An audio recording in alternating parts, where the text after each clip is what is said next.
it's you. Come on in and join us. You're on a great day. We have one of our last call series for the K2E base from Ariana and Evans.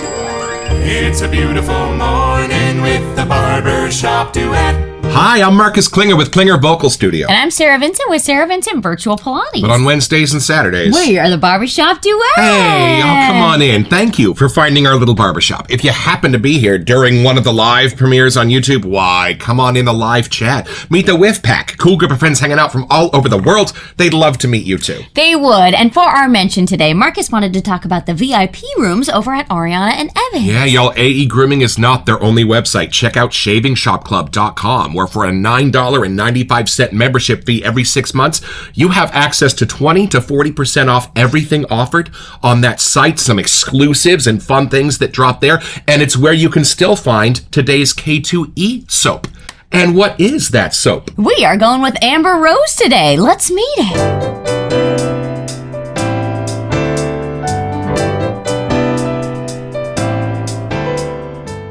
All right, y'all, from the sales page at shavingshopclub.com. Amber Rose, an exotic scent consisting of exotic incense. I have improved the oils for this particular note. I have added a hint of amber, which is warm, rich, and somewhat honey-like, without the sweetness, if that makes sense.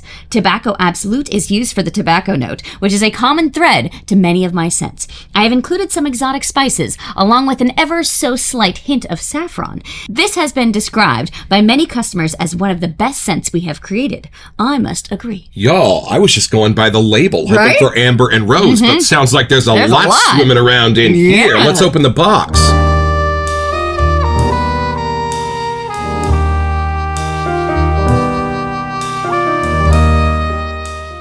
Oh, you did not see Indo Ink. That's for an upcoming episode. We grabbed a few of the K2Es as we started to see them disappear, but you did see Amber Rose. Look at the sword she's holding. We just watched The Bodyguard. I think that was featured. Oh, yep. And hey, Sarah has that exact same tattoo. What are the chances of that? All right, y'all, will come along with us. It looks like we have a lot in store for this first impression.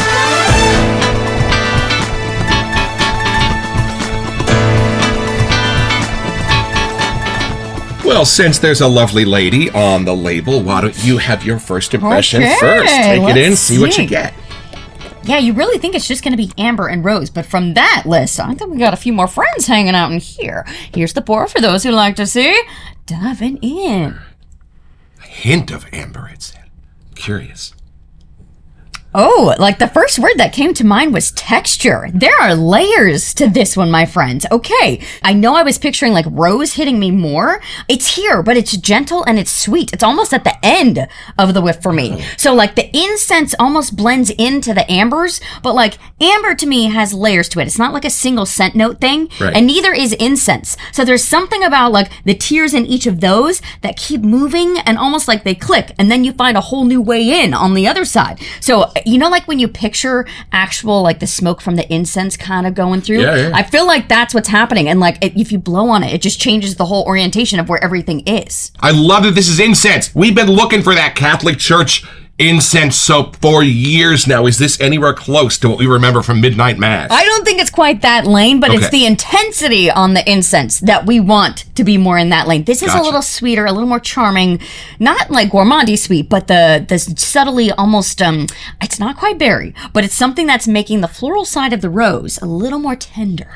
It's not like completely seductive. Like when you see the label, it kind of suggests some things. It does have a subtle like feminine hint to it though. So I do understand why she is on the label. But the amber sides to me are kind of where it makes it more unisex. Like the rose could lead a little more feminine. The incense has some side that are deeper and darker and then sweeter at the same time. But somehow the amber in the middle is where it kind of connects both sides of the whiff for me. There's something just kind of fun and mysterious about it. Like I don't think we have these scents in this dynamic. I can sense the tobacco in here, but it blends back and forth with the amber part. So it just adds the more of the spice chunk to amber. I know he mentioned taking the sweeter honey side out, which I think is why it doesn't quite go gourmandy, but it approaches that kind of sweet barrier. Now, is it that A&E tobacco from Tobacco Road and the new tincture of tobacco? So it's kind of there, but because it's next to the amber, that kind of sweetens it up a little differently. And then when you put the smokiness from the incense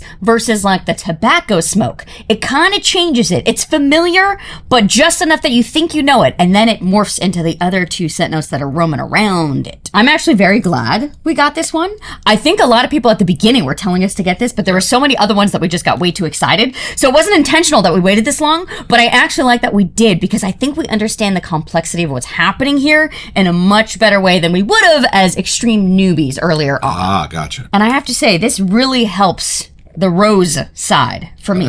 Like, I almost don't even categorize it as a rose in my head. I know it's here, but I almost get like the texture is more on the rose that I was getting earlier. Like, it's much more 3D. There's different parts to where the rose is clicking with the amber or the incense or even like the saffron kind of spice along with the tobacco-y-ness. It's just bringing a little more of the spices of the rose out that you don't think are there. But next to these, they're really helping. Gotcha. We have a couple of Oudie rose soaps, but not tobacco, not incense, not amber. So sometimes when you get a whiff of incense, some are sweeter, some are drier. Right. But then if you put that next to like a concept of like hookah, where that's kind of sweeter or more fruity kind of-ness, I feel like this is like right in between. So it's the sweeter sides are coming through, and I don't know if that's part of where the amber texture is kicking in, like it's more of the spices there, or if it's actually the charm of the rose that's jumping in with like maybe the saffron sweeter sides. Oh, I forgot. But something in here is approaching like the concept of a cotton candy vanilla-y thing,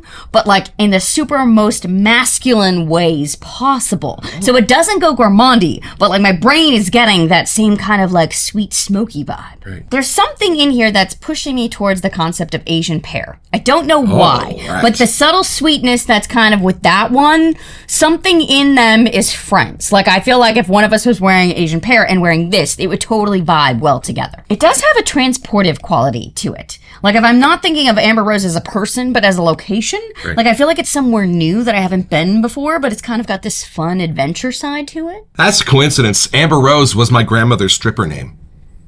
So... I feel like this is one of the scents. The more you use it, the more different nooks and crannies you're gonna find. Like, I could just sit here and keep whiffing this and trying to find a new way in, and I think I'd be able to. Like, it has a lot of movement, but in the best, most intriguing type of way. All right, I'm gonna stop hogging this, because I really think you can help translate this in new different ways than even I could. I'm excited. Let's see. Ooh, a little bit of vanilla hiding in there, baby. Yeah. All right, here we go. Taking it in.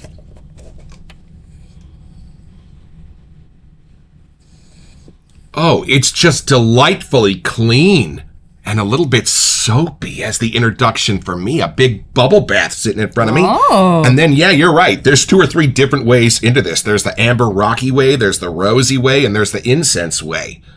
Y'all, it's like a rotating door. Okay, hold on a second. Okay, the rose, even though it's delicate, kind of jumps out at me first as the spine, but it's not a real strong spine. It's kind of loose and has movement to it. Well, it's like walking to the mailbox past my grandmother's rose bushes in San Joaquin County, California. They were glorious, sweet, natural, real. It's kind of the rose from Atomic Rose from Vanillate 2, one of my favorite roses ever.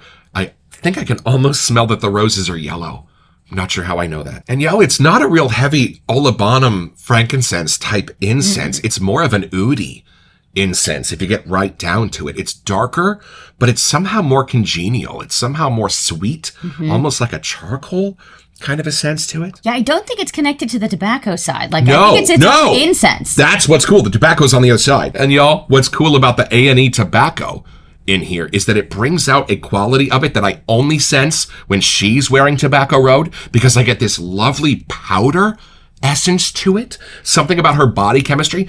That powderness is being brought out of the tobacco to the extent that you can almost sense the tobacco flower inside of a beautiful, soft, warm, powdery note. And that is what draws you down into the amber. And y'all, if you are not the biggest fan of amber, this might be very helpful because it dives down into the vanilla-y part of the amber and it doesn't allow it to get very rocky or even very yellowish. It blends in more with the rose underneath the surface. And y'all, those 3 or 4 different ways into this: the tobacco, the amber, the rose, the incense.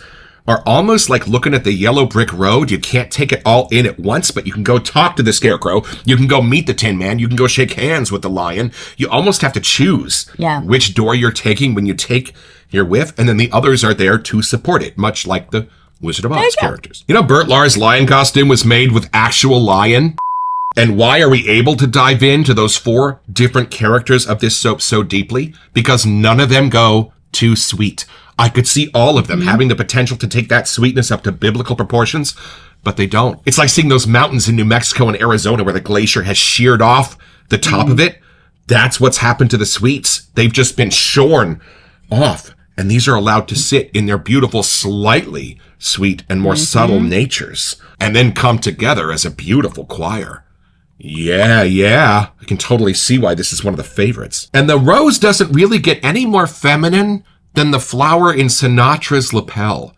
You know what I mean? Yeah, I think earlier I kind of strayed away from a lot of the rose stuff because I just thought I knew what it was going to do. But I have to say, this really helps rose for me. And this is not that beautiful, beloved artificial rose that I remember scenting my sister's felt jewelry boxes when she was little. Although I do love that scent. This is a very real, almost, why does my brain want to think honeysuckle-ish sort of sense to the rose? Peony-ish is how it's sitting. Billowy. Yeah, I don't know why, but texture is still that word that comes to mind. Like there's layers to each of these scent notes. Right. And it's a morning scent.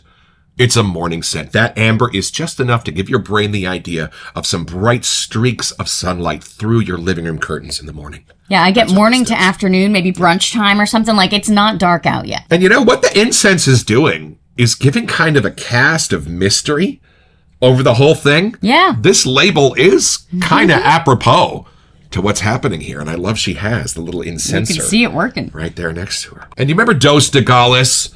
Right. I was sniffing that yesterday, an homage to a Philippine barbershop. Y'all, this is in that exact same family, taking you to a barbershop type scent, but somewhere far off and mysterious. Well, it's the powder. I think from so. the amber and the tobacco there you that go. bring me in that barbershop door. And that every other sense in this, even the incense, even the tobacco, even the rose, has such a beautiful sense of clean. It could almost read soapy, which was my very first impression of this, that it was just a beautiful, clean bubble bath, but one far away. And maybe there's a katana sitting next to it. And y'all, there is just that beautiful layer of celestial spices, but you don't fall straight through them like a cloud. It's like the Mary Poppins cloud that you can actually sit on. Yep. It's dense, but somehow light and airy and beautiful. Yeah, there's nothing like sharp or pokey in this scent. Like everything's kind of rounded out and blends in just a very nice, gentle way. All right, y'all. Well, we're going to figure out if we can train our drag and build you a lather and look at the scent notes. Oh, I see one in here I completely ignored and forgot, so I'm really glad we're coming back to this list. But we start with amber, rose, and incense. Those are the first 3. And I gotta say, those do bring you in. Right. But you know there's a lot more hiding behind them. And that's important. The tobacco sits under those 3. Y'all, you have to dive down into it, and it's helpful to already know Tobacco Road or the new tobacco tincture to know where your nose is leading you to experience that tobacco. Otherwise, it's being fabulously supportive here of those other notes. And then spices. Hey, figure it out. I would say like cardamom. Maybe. Is in this, maybe a little nutmeg. Still clean, but subtly sweet. Yes, kind of almost some of the spices from Old Spice. Maybe, yeah. I'm not being led completely astray here. And then saffron, which I do think that helps sweeten it up, but it also puts the cap on the sweetness. Y'all, it's the same sort of saffron from Baccarat Rouge, but without all of that ethyl maltol. It's just being allowed to be a binder in between these other senses. Warm, rich, and yellow. I think that's part of even how the amber is being done in this. And then my arch enemy at the beginning of our journey, probably because of my college experience back in the 90s, patchouli was a lot different, but the patchouli here is absolutely beautiful. And one of the reasons I've come to love patchouli in this wet shaving world. How do you sense it here? Because it is not the danky, dark patchouli from the quad at San Francisco State being used to cover a sin.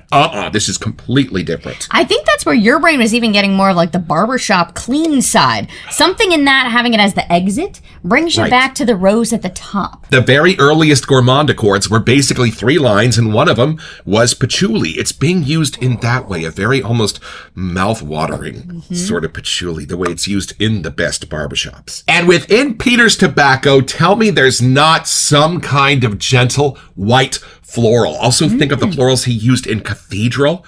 That kind of a thing? Are you sensing that? Yes, but my brain was getting it more as like the white smoke coming off the incense, like the sweeter parts in there, but I would agree with you. And I think that's why it made my nose wander a little bit from the rose into a few other florals, almost a peony idea. And you have to build peony. There is no peony essential oil. Y'all, it's that kind of a thing. And I love that you said texture at the beginning because I'm just seeing like soft petals from those florals. And this is my Ariana and Evans brush with the synthetic knot. And these are our bougie sticks from Amazon.com, where we can just scoop out about an almond size of this soap. And I grabbed this beautiful rose-ish colored honeycomb resin bowl that Monica made us from Vanulay at the very beginning of our journey. This is one of your first or second I think so. shaving bowls. I'm just going to push it gently into the honeycomb there and then hit it with a little water from Sean and Julie's Memorial Bougie Sprayer here. All right, and why don't you walk us through your lathering process? So I'm taking my dry brush here over to the soapy side of the bowl and just trying to get the soap onto the bristles out of those little honeycomb divots here, and I'm going to turn the brush and keep going at it, just trying to carve it out and get it pretty spaced out well to all of those little bristles. Our first goal is not to start building bubbles, it's just to transfer the soap up onto the brush. I love how you can use this brush like a pencil in the bowl. You know exactly where those bristles are doing their work. There's not a whole lot of splay to this in the bowl, and I like that. Yeah, very different than the one that you have from Ariana. Right. I have the badger knot. That is a splay animal. So depending on how you want to work your lather, there are 2 options at Ariana and Evans.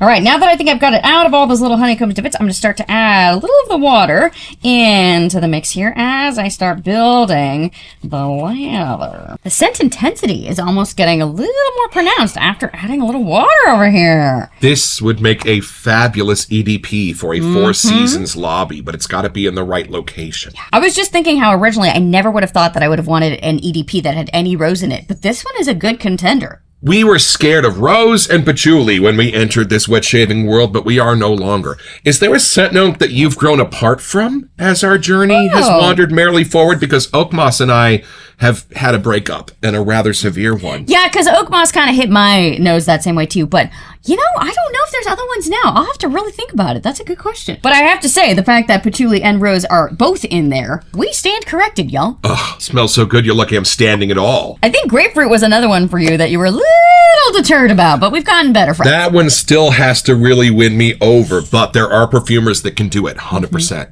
But I think fougères in general, and some of the ideas of barbershops were just like a little hard for me to nail down. Right. And now that I understand them, I think I can appreciate them a lot more. Pretty much anything can be a barbershop with the right description.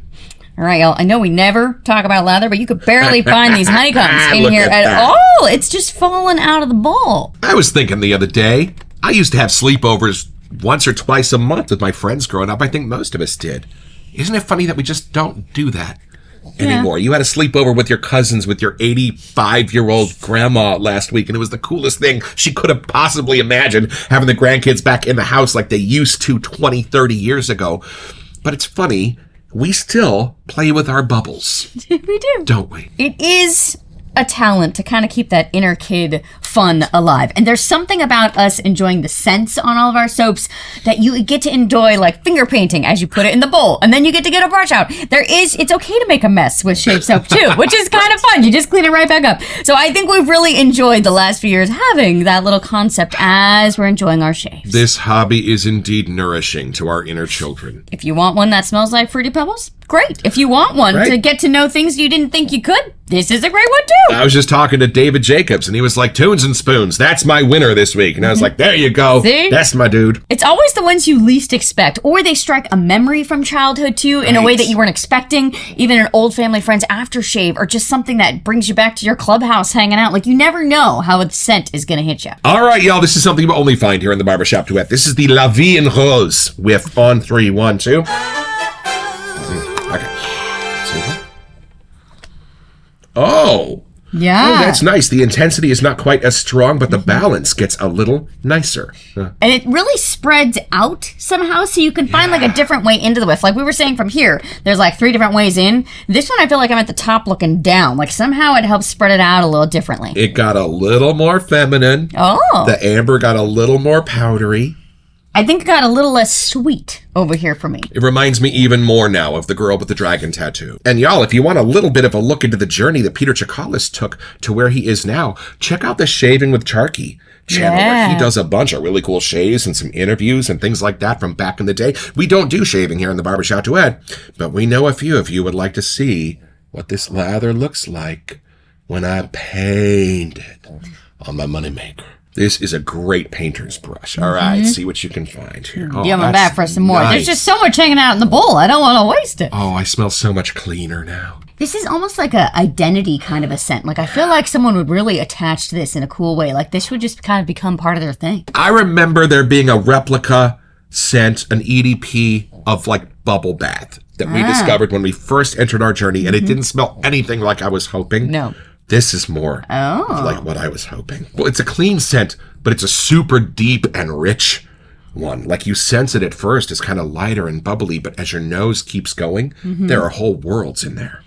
And the concept of it being more like incense oriented, like that white kind of smoky vibe, it almost is its own category of scent for me because I really do visualize the textures of that, which is kind of funny because we did just watch Alice in Wonderland last night, and the caterpillar is just smoking a hookah the whole darn time, and they're all different colors, and somehow it kind of fits with this. Who are you? Well, come along with us, y'all. We're going to take this down a little bit deeper.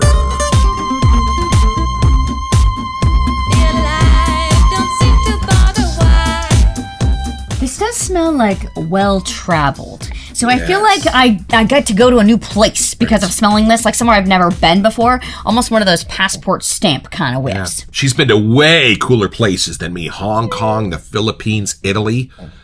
I went to Detroit once. But that's a great point, because these are not clean scents that are indicative to the life we live here in California. These are exotic scents to my nose, but coming together to build such a sense of clean that is familiar and nostalgic. Maybe the only good thing about the K2E base going away is that it's giving us a gentle nudge to experience some of the last K2E bases we have not smelled in case they don't come back in Ultima 2. And I don't know if Peter's quite sure if this one's going to come back right away. So, put your votes in. Still available on shavingshopclub.com. I am glad that we have this one in our den now. I feel like we're going to have to dig and see if there's a splash still hanging around, because this is one of those ones, after you shave with, I think I would still want to be able to smell it a little bit longer. Do you get that part in the whiff that kind of smells a little like Asian pear? Oh, right. There's something in it just subtly sweeter. I'm not sure where it's coming from. Yeah, not the base of spices that you find in Asian pear and Asian plum. But somewhere just under the fruit of Asian pear is sort of a layer of an ambery sense, and that is what's been brought out in here a little bit more. You know where this almost takes me? Remember the palace in Indiana Jones and the Temple of Doom? Oh. Where it's all beautiful and exotic and floral, and they're sitting down from monkeys' brains? This is kind of what I would want that to smell like. So it's pretty simple, y'all. Just be on a royal visit to meet the queen herself, and you're going to be admiring her rose garden as you approach the throne room. But as soon as you realize the mellow men are painting the roses red, you're going to be scared you might get your own. So head over to aegrooming.com or shavingshopclub.com to find this and a bunch of other stuff I want.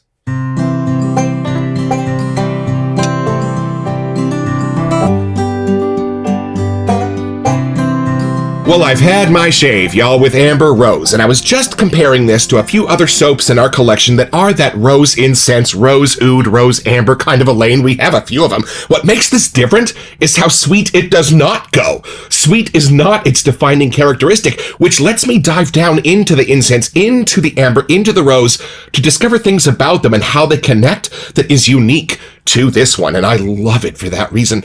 And even though I'm sad about the K2E base going away, check out our Instagram live channel on August 16th, where we're going to have Peter on and talk about the new line and the new jars and the new boxes and everything the future holds for A&E. We could not be more excited. We hope to see you there.